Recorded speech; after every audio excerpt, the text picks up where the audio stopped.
Hey, what's up? It's Cash. Welcome back to another guitar lick lesson. We're going to be talking today about how to stand out in your solo, or how to pull your notes out of your solo.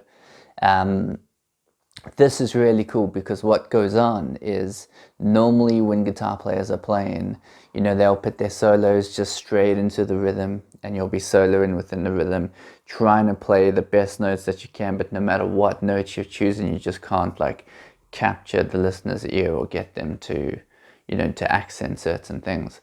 And really what you got to do, or one of the ways, is to be within the rhythm with your solo in, and then to take a chunk of it and to really change the cadence of it and to move it directly out of it. And what that does is, even though the notes might not be the prettiest notes in the world, it'll shift the listener's ear like left field, because they get used to this groove and this funk and this feeling that's going on, and then all of a sudden there's something that goes completely against time and completely against the grain. And that's how your really big guitar players, when you look at guys like Jimmy Page, and I mentioned Slash quite a bit, and guys like John Frusciante, whenever they go into particular solos, when they do certain runs, you'll see them come out. You'll be like, you won't understand why those particular notes sound so good when you listen to them on record. And a lot of the time it's because they've gone against the grain of the rhythm. So that's why those lead players, those guitar players, are some of the best rhythm players in the world. So we're gonna dive into that, or one of the licks that I really like to use to pull the notes out within solos. It's gonna be awesome for your playing if you can execute this, because what it'll do is, on record, you'll be able to really play with the listener's ear. And you'll really be able to take the notes that you want to make really impactful solos. So yeah, let's dive in. Okay, let's take a look at the lick and how we execute it. So we pretty much want to be in the groove, So let's say we're in the groove of.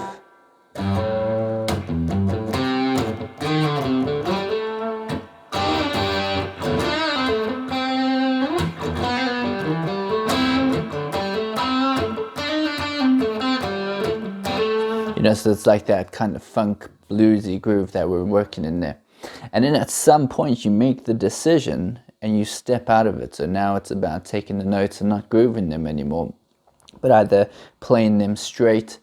And one of the licks I like to use is this.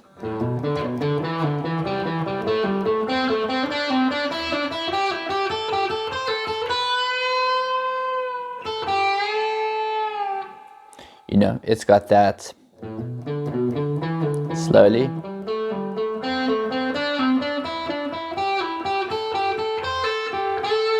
You can go in any direction at the bottom there. Up to speed, it's like.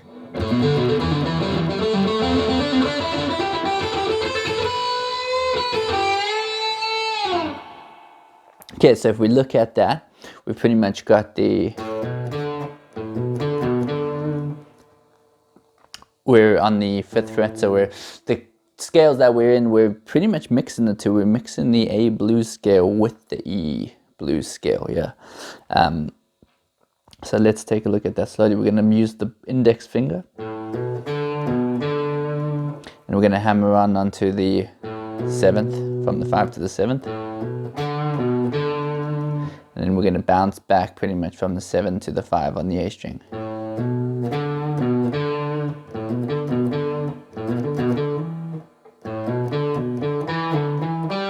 And then we're going to start getting that like circular cadence going.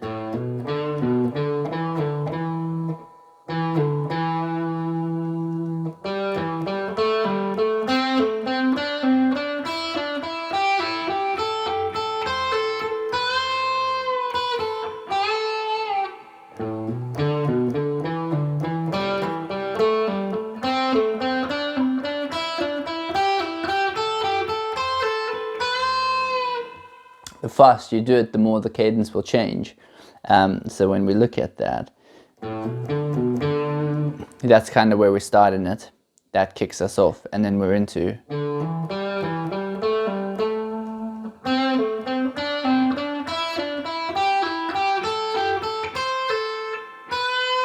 I do a little kind of quarter bend there.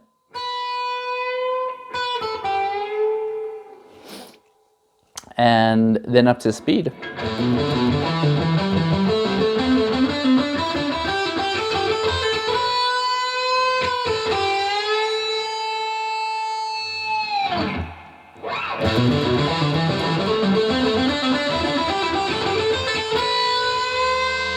The important thing to remember is sometimes you can add that plectrum on the right hand in as much as you want. You play around with that so you gain the feel of.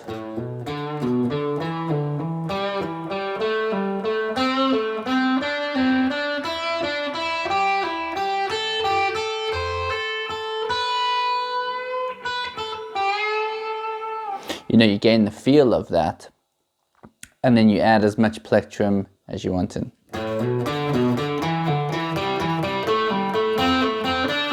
Or you even bring some of the mutin in on the top. Gives you like a cool.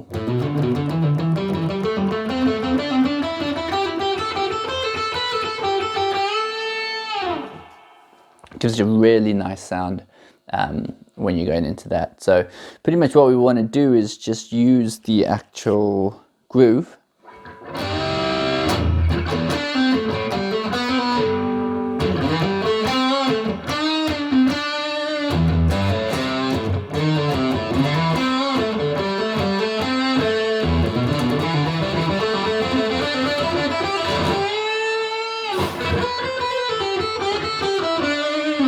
You see, just for that split second, what happened is when doing that run, it literally, I was in the groove there, and then that run pulled me out of it. And what that does to the listener's ear is it allows the listener to be in this really nice flow, and then all of a sudden you throw them, you know, left field. You throw the ear left field, and it pretty much takes that lick, and it makes it stand out. So what it does is it's like you then really hear those notes, you know, it's not like it's getting lost just within the perfect rhythm, solo and sequence that's sitting underneath the rhythm or in a rhythm. This comes straight out and it like pushes at people, and it's like, whoa, okay, I hear that. So when you're doing it behind the rhythm, it really works well. It's what happens when guys go into big runs, you know. Those types of things pull you out of the rhythm.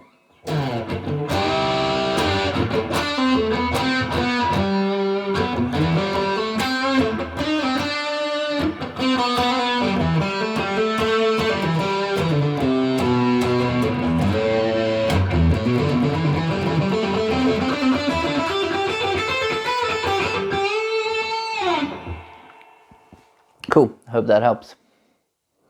Hey, welcome back. I hope that helped. Hope you were able to get through it. And I really hope that you can add that into your playing, because if you can bring out those notes within your solos on record, live, it's going to make a world of difference to your listeners, to, you know, anyone who's tuned into your music and what it is that you're doing and into your playing. So if you like what we're doing here, just hit subscribe. I'll leave a couple of links in the description box as well. And if you got any comments or anything that you want to work on in particular, just drop your comments into the comment box, and I'll try to pick them up.